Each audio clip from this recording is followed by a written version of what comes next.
જય માતાજી, જય શ્રી કૃષ્ણ। કેમ છો બધા યુટ્યુબ ફેમિલી મિત્રો? મજામાં ને? મજામાં જશો તો જો આજે આપણે નીલકંઠ મહારાજના સરસથી અભિષેક કરવા જવાનું છે, તો વિડીયોમાં છે ને છેક સુધી બન્યા રહેજો। અને નીલકંઠ મહારાજનો મહિમાનો તો તમને બધાને ખબર જ હોય છે। તો અમારા જૂનાગઢમાં અક્ષય મંદિર છે અને ત્યાં સરસથી નીલકંઠ ધામ નીચે છે, સરસથી મહારાજ બિરાજે છે, તો ત્યાં સરસથી આપણે આજે એનો અભિષેક કરવાનો છે, તો વિડીયોમાં છેક સુધી બન્યા રહેજો।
તો જો સરસથી મંદિરે આપણે સ્વામિનારાયણ મંદિરે સરસથી નર્સરી પણ છે, ત્યાં પણ આપણે આવ્યા છીએ। જો બધા જાતના ફૂલો છે અહીંયા, આ બધા ઘર માટે સુશોભન માટે બધા છે, ગાર્ડન ફ્લાવર કહેવાય છે। જો કેટલા સરસ ફૂલ છે। એકદમ સરસથી લાલ ગુલાબ છે, નાના નાના ફૂલ ઝાડ છે. આપણે ઘરના આંગણામાં વાવ્યા હોય ને તો પણ સરસ લાગે એવા સરસથી ફૂલ ઝાડ છે. જો ત્યાર પછી આ કાંટાવાળા એકદમ સુશોભન માટેના જ બધા વૃક્ષ છે. આ ઘરમાં પણ આપણે રાખી શકાય છે પ્લાન્ટ.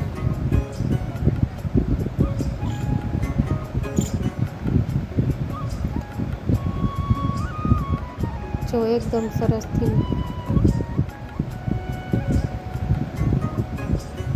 આપણે અહીંયા ગુલાબની કલમ લેવા માટે આવ્યા છીએ, પણ જે કલમ આપણે જોઈએ છે તે આજે અહીંયા નથી. અને અહીંયા સરસથી આપણે બધા ફૂલનો વ્યૂ જોઈ લઈએ. જો આ સરસથી ઘરમાં આપણે ઘરની અંદર પણ રાખી શકાય અને બહાર ફળિયામાં આપણે ગાર્ડન હોય ત્યાં પણ રાખી શકાય. એકદમ આ સરસથી કલમ હોય છે અને પછી આપણે એને સરસથી આપણે ક્યારો હોય ઘર આંગણમાં ત્યાં સરસથી વાવી શકાય છે. જો આ નાના નાના ફૂલ છે એકદમ પર્પલ કલરના. આ પણ એકદમ ઝીણી નાની નાની ફ્લાવર છે અને ઘર આંગણ પાસે હોય તો આપણે ફૂલ ભગવાનને પણ ચડી શકે. ના જો આપણે ઘરે હતું પહેલાં આ કુંડામાં છે ને આપણે ઘરે હતું પહેલાં એકદમ સરસથી.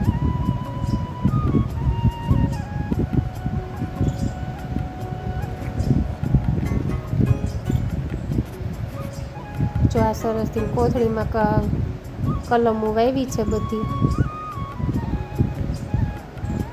જો અહીંયા આવી રીતના વાવે. જો આમાં બિયા રાખીને આવી રીતના કલમો બનાવતા હોય છે આ લોકો. થોડી રેતી, થોડી ધૂળ, પછી એમાં ખાતર હોય છે, પછી જે ફૂલ હોય એના બી હોય છે. આવી રીતના જો અહીંયા બનાવે. પછી આ કોઈ બહાર વેચવાઈ જતા હોય છે. આવી રીતના બધા બનાવે, ફૂલ ઝાડના રોપા કરે.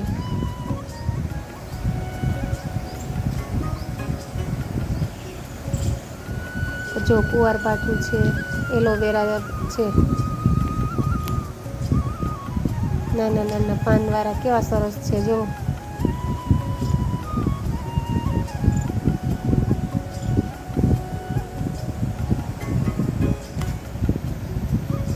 અહીંયા જો કેવા સરસ ઓલા કુંડામાં છે તે લાલ પાનવાળા છે અને કુંડા કેવા સરસ. જો વેલાની જેમ બધા વેલા હોય છે. આ બધી વેલ હોય છે કુંડામાં છે ને, બધી વેલ હોય છે. તો ચાલો આપણે આજે નર્સરીને એટલે કે ગાર્ડનની પણ મુલાકાત લઈ લીધી છે. હવે આપણે નીલકંઠ મહારાજના અભિષેક પણ કરી લીધા છે. તો હવે આપણે ઘરે જવાનો સમય થઈ ગયો છે. તો બધા આગળ બન્યા રહેજો બધા. અહીંયાથી કેવો સરસ વ્યૂ આવે છે.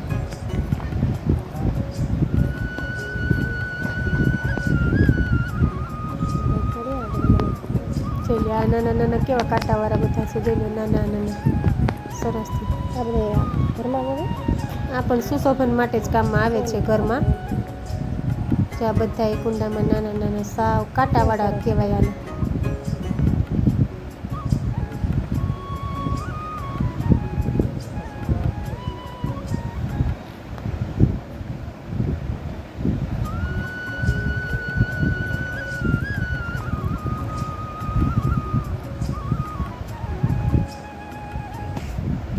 તો તમે જોઈ લીધો ને આપણે મહારાજનો અભિષેક કઈ રીતે કરીએ છીએ. અને સરસથી આપણને એનું જળ પીવાથી સરસથી આપણે સુખ શાંતિ થાય છે. ઘરમાં આપણે વેપારમાં ધંધામાં આવક આવે છે અને બહુ જ સારો મહિમા છે ઘનશ્યામ મહારાજનો અભિષેક કરવાથી.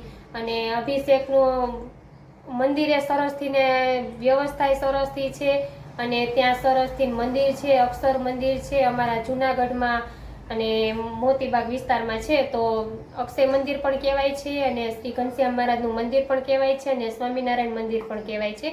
તો કોઈ પણ જૂનાગઢમાં આવો તો જરૂરથી આ સ્થળનો લાભ લેજો અને દર્શન કરવાનો પણ લાવો લેજો. તો ચાલો આપણે વિડીયો અહીંયા પૂરો કરશું. તો જય માતાજી, જય શ્રી કૃષ્ણ અને બાય બાય.